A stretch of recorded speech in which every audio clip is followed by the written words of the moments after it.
Hello and welcome to Ag PhD. I'm Brian Hefty. I'm Darren Hefty. Thanks for joining us today.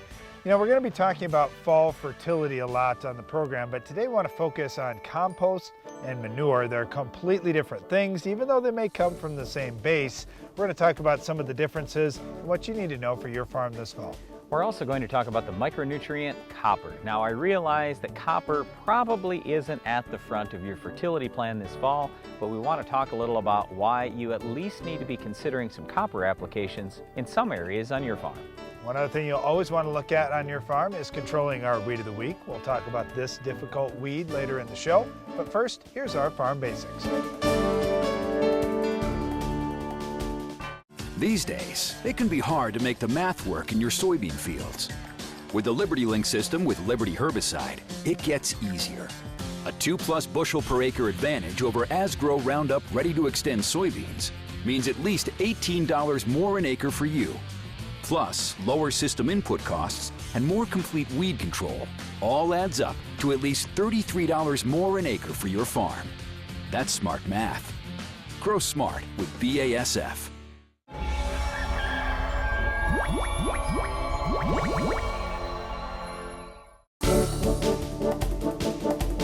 One of the questions we get most often from non-farmers is, how come sometimes your corn plants are really tall and sometimes they're a lot shorter? Same thing we see in soybeans, same thing in sunflowers or wheat or almost any crop. What influences plant height? That's our topic during our Farm Basics time today. Well, for farmers, this can be a real challenge. Let's take corn for an example to begin with. If you plant corn early and it's cold and the corn grows really slowly the first part of the season, what happens is it's going to reach several different leaf stages with not much of a gap in between those leaves. And the ultimate result is later in the season, you have a shorter corn plant. Now, in many cases, farmers like that. Now, the ear isn't way high up in the air, so it isn't a tippy plant that could fall over late in the season. And besides having all that excess vegetative growth, now we can use that same amount of energy promoting more of a root system and hopefully more of an ear. Right, so what we're saying here is the first thing that a farmer can do to influence plant height is change his planting date. So the earlier that the farmer plants and the colder the conditions, typically the shorter the plant, even though it could be the exact same variety. If the farmer plants that exact same variety just a month later when the soil is warm, the air temperature is very warm, now we're going to have a taller plant. Yeah, in some cases we like that. Like let's say you're chopping silage, for example. Some farmers say, you know, if I plant a little bit later with my silage corn, I get taller corn because every growth stage there's more heat, so there's more elongation between those nodes or leaves on the corn plant, and they get a bigger, leafier plant. The other thing that people will talk about quite often is fertility, especially nitrogen. If there are very high levels of nitrogen early in the season, then that promotes more growth. It promotes more elongation of that stem very early on. So that's another thing. If a farmer wants a shorter plant, he can cut his nitrogen rate early in the season. If he wants a taller plant, go more nitrogen. The other thing is plant growth hormones. Now, naturally, plants will produce certain hormones for growth.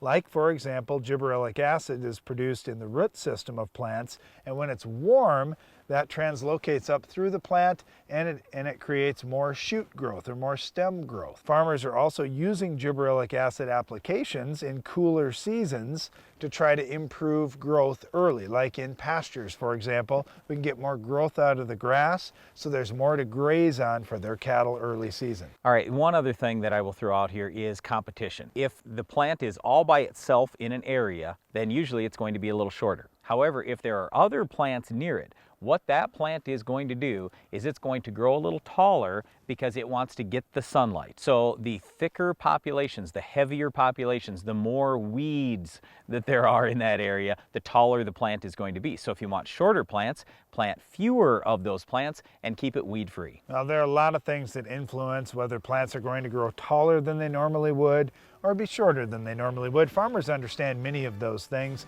and put them into practice to their advantage on the farm. Well, one of the other things farmers put into practice is great weed control, especially when it comes to our Weed of the Week. We'll tell you how to stop this tough weed later in the show.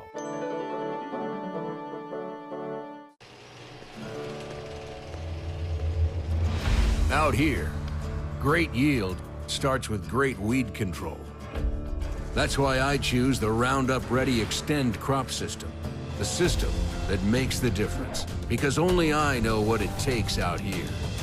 Yield's what it's all for. But keeping my fields clean all season, that's what it's all about.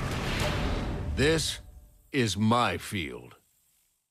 Farmers across the country have put their confidence in the Roundup Ready Extend crop system.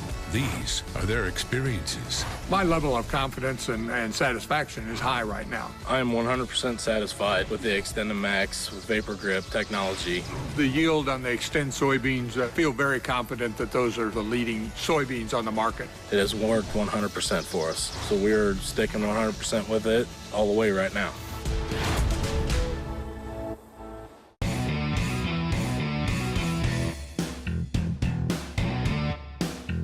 Leading the charge in strip tillage for more than a decade, the Soil Warrior brings the future to your farm today. The Guardian Air Twin Spray Nozzle from Hypro produces a twin spray pattern with air-inducted droplets for superior coverage, even in dense canopies. Be effective and efficient with your spray application this season with the Guardian Air Twin. Hypro, helping you spray better.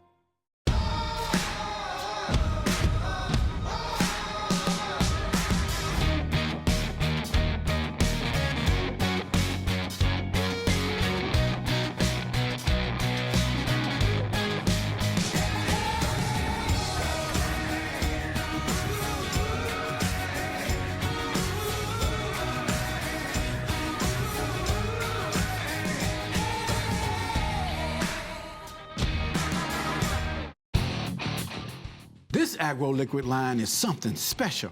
A lot of really impressive playmakers. Take a look at Sure K. This guy is an enigma. But wrap your head around the exceptionally high plant response when compared to conventional potassium sources, the research-proven plant availability, plus flexible application options and mixing capabilities. Really stellar performance stats. Sure K is a true standout, and that's a winning goal on any field. One of the micronutrients we want you to take a look at on your farm is copper. That's our topic today. When it comes to copper, when we think about all the things that are functions within the plant, this is really where you want to look with micronutrients. And it's been interesting to me getting to know a lot of the highest yielding farmers around the country and around the world when they have an issue in their plant. And maybe it's, well, you know, my soybeans, the seed coat on it isn't holding up very well. And when I handle my soybeans, I'm getting seed coats breaking off.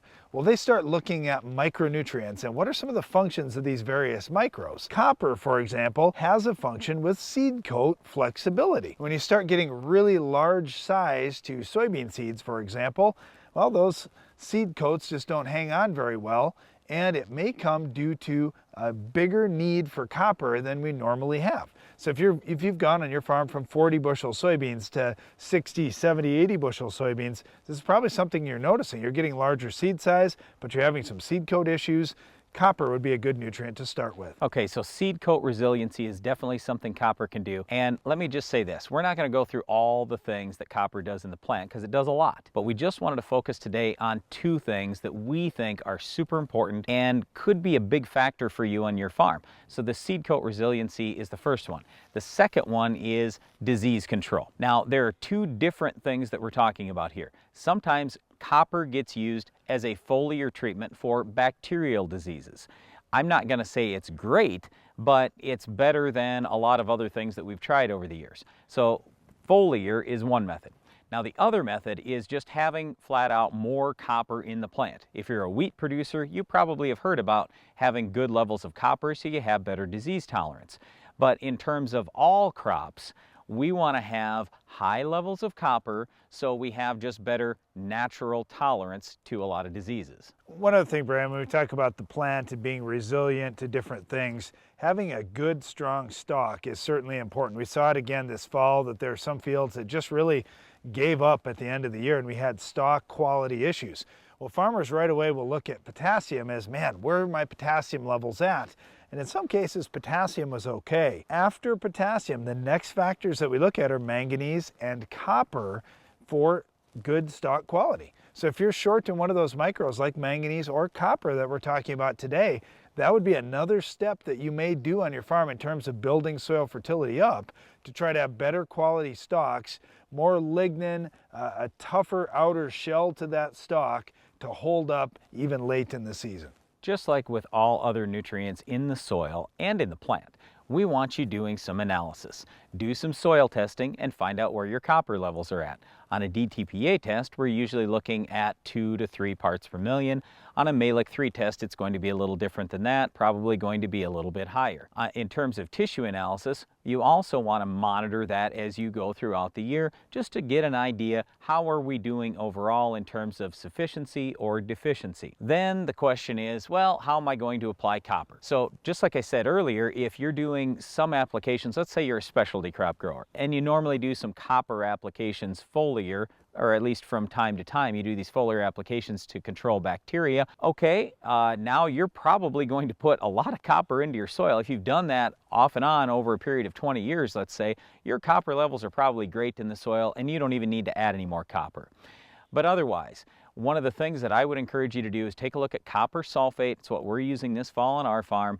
You can put that into solution and then go spray it out. That way you could do some variable rate very easily. You can cover lots of acres real quickly. It doesn't take a whole lot, and once you build those copper levels up, usually they're going to stay up pretty high because the actual need for every crop is very little each year. So when you remove the grain off your field each year, not a lot of copper leaves with that. So what I'm trying to say is if you build your copper levels up, copper doesn't really leach through the ground or anything like that. It's going to stay there until it gets used eventually on your farm. We hope we've raised your curiosity about copper and what your levels are on your farm, and I'd strongly encourage you, as you get those soil tests done this fall, make sure you're getting complete analysis.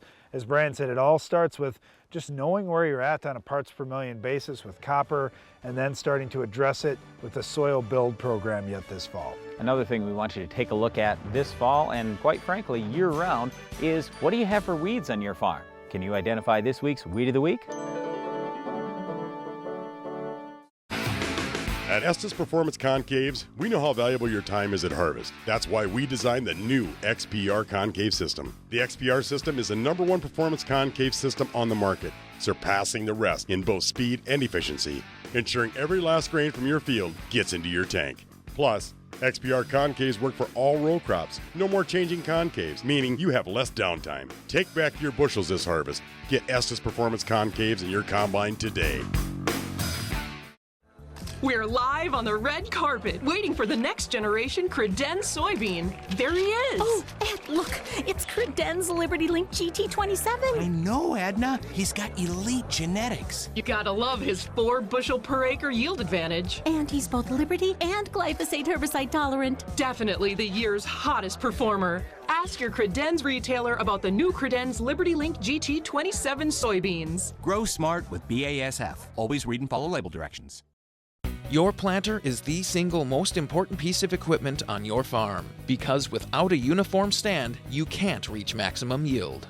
That's why Harvest International set out to design a planter that takes advantage of the newest innovations in planter technology.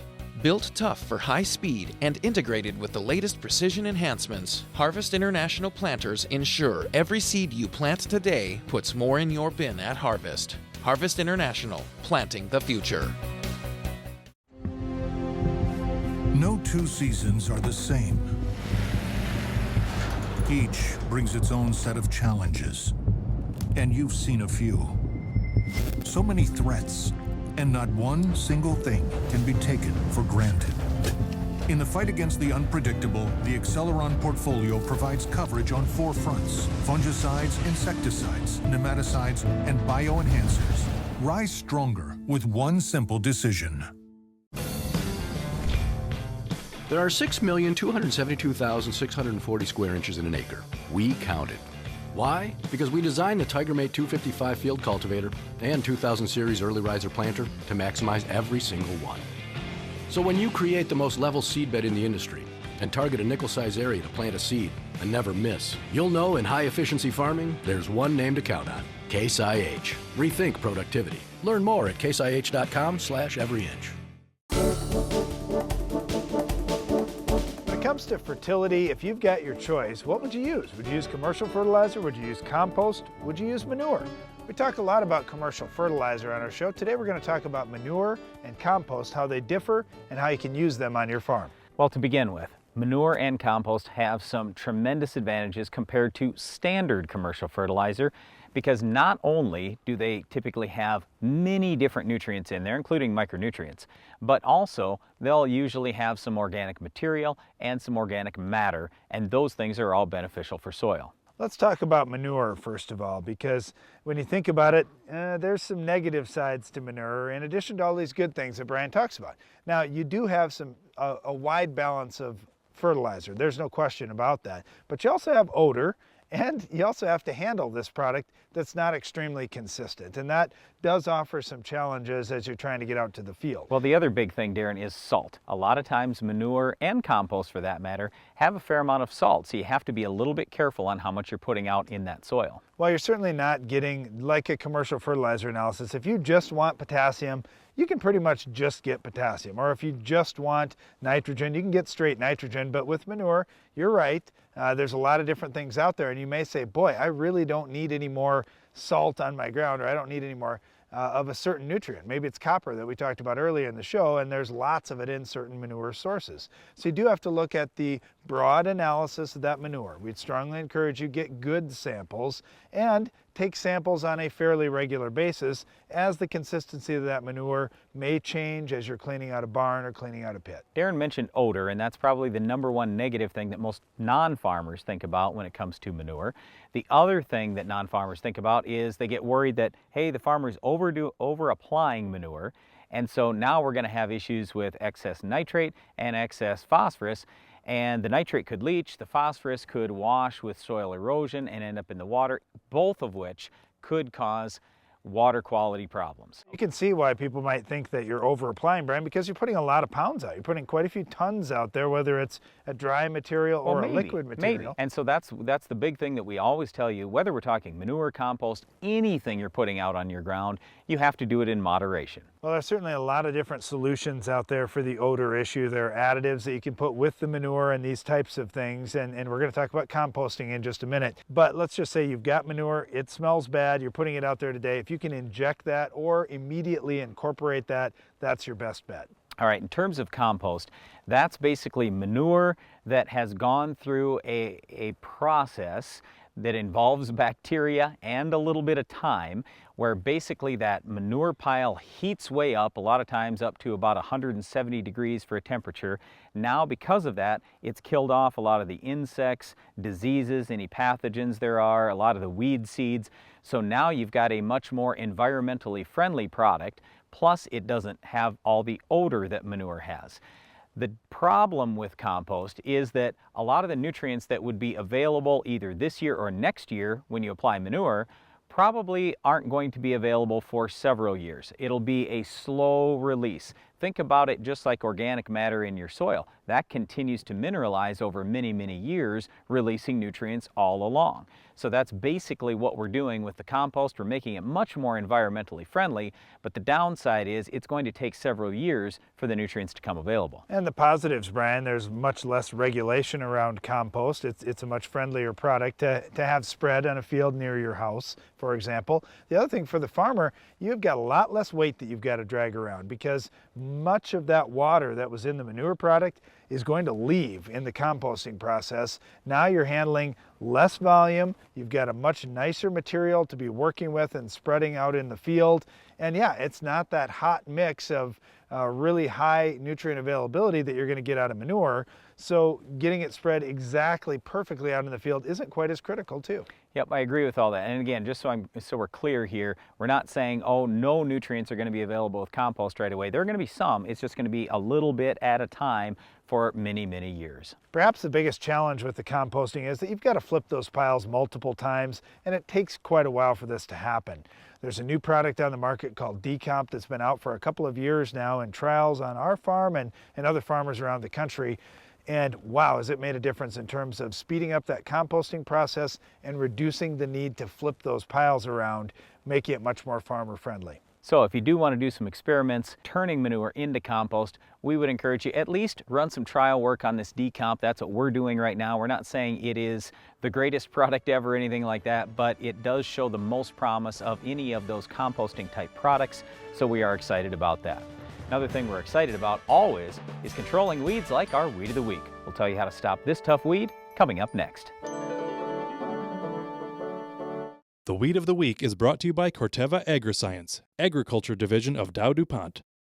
Finish the fight against tough weeds with the Enlist Weed Control System.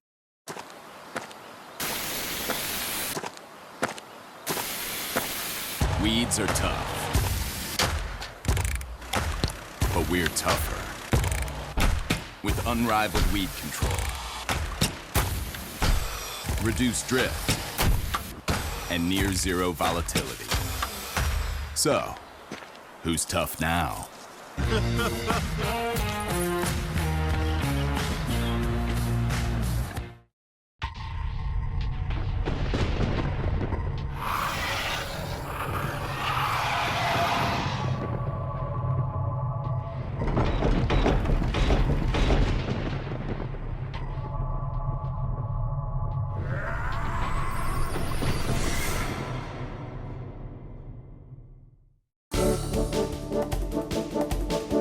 Weed of the Week is prostrate vervain. Whenever you hear prostrate, I think about weeds that are going to grow as kind of a mat around on the ground.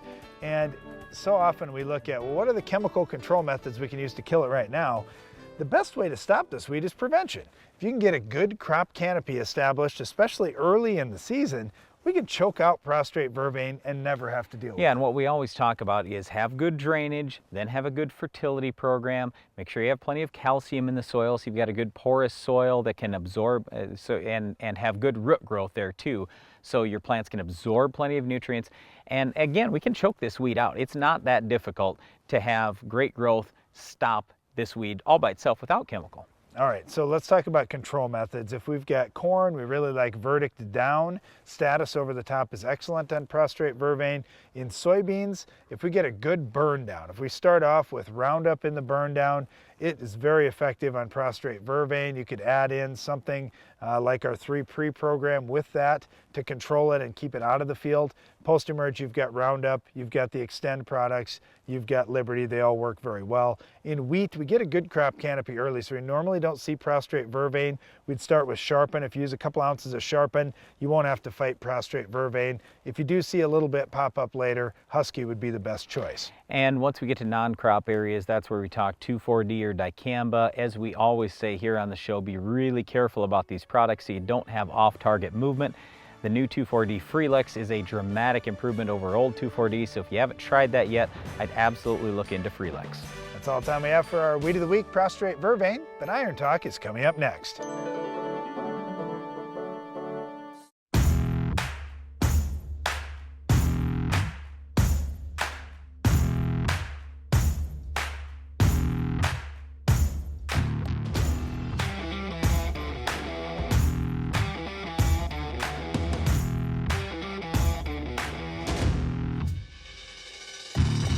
Morton is eager to make the building you've always dreamed of a reality.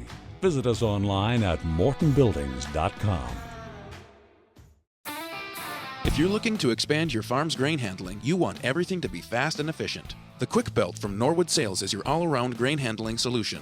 Our conveyor-based system uses an 18-inch belt and a 10-inch tube, which minimizes seed damage while moving more than 10,000 bushels an hour. That's fast enough to fill a semi in 6 minutes. Plus, our hood is designed to gently direct the flow of grain straight down, keeping your crop in condition. Keep your grain and your farm moving with the Quick Belt from Norwood Sales.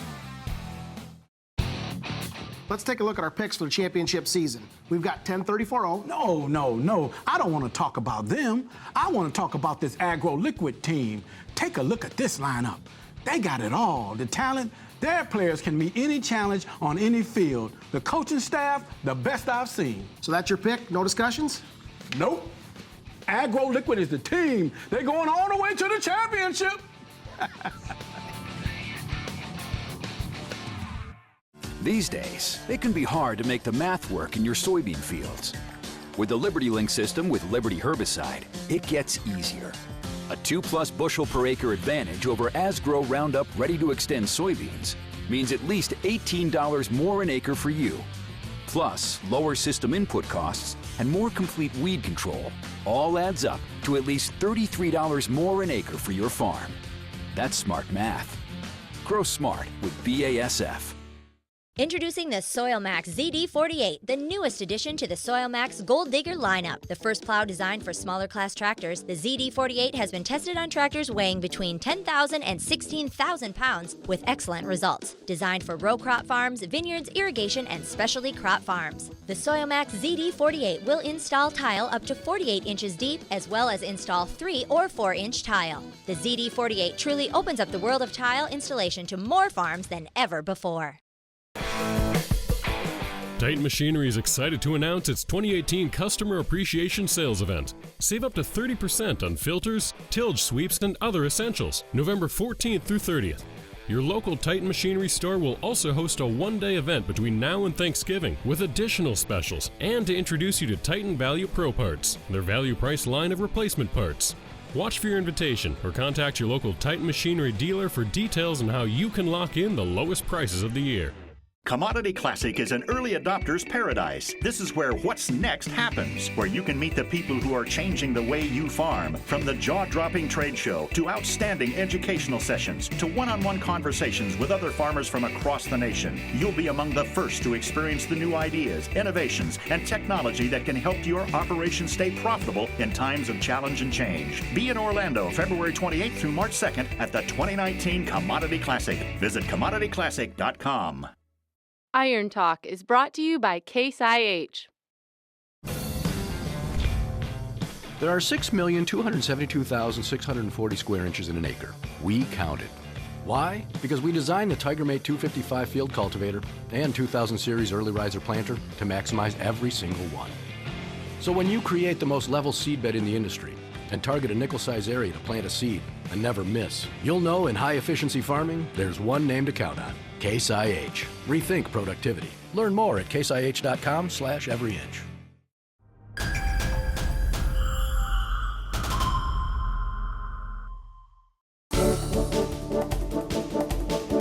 Why should you use a 2x2 placement on your planter? I'll address that question in today's Iron Talk. On our farm, we really like a pop-up or in-furrow placement of fertilizer and some biological products. It sets us up for success to start the year, and it lets the beneficial microbes dominate the space around the roots. We also like to have a way to add more fertility and other products outside the furrow for a variety of reasons. First, soybeans and some other crops simply can't tolerate much fertilizer in the furrow. Even moving 2 inches to the side and 2 inches below the soybean seed, you can put a pretty good load of fertilizer on without creating a stressful environment for the seed and seedling. Second, there's so many biologicals being used in seed treatments and in the furrow, you should keep things like fungicides or insecticides away from them unless you know specifically that they're compatible. Third, you can only put so much fertilizer safely into the furrow, even with corn. Let's face it, you just can't safely put 10 gallons of 1034O in furrow 100% of the time. In fact, on our farm, in 30-inch row corn, we never want to put more than 5 pounds of salt per acre out. That equates to just 3 gallons of 1034O. By adding the option of putting more fertilizer off to the side of the row, you can now put on as much as you need without risking injury to the seed. Of course, you could switch to a safer product than 1034O, but you still should follow the rule. Don't put more than 5 pounds of salt in the furrow on 30-inch row corn. For these reasons and more, take another look at adding the capability of utilizing a 2x2 placement on your farm, and you may even consider putting a 2x2 on each side of the row, as many of the higher yielding farmers in the country are beginning to do. The returns in soybeans may be enough to justify the system, but the flexibility it could give you in corn as well is a nice fit. That's all for today's Iron Talk, and now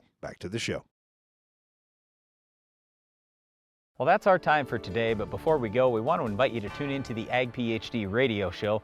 You'll find us on SiriusXM channel 147 each weekday at 2 p.m. Central. And don't miss the next Ag PhD TV show. We'll have another Farm Basics, Iron Talk, Weed of the Week, and much more. I'm Darren Hefty. And I'm Brian Hefty. Thanks for watching Ag PhD.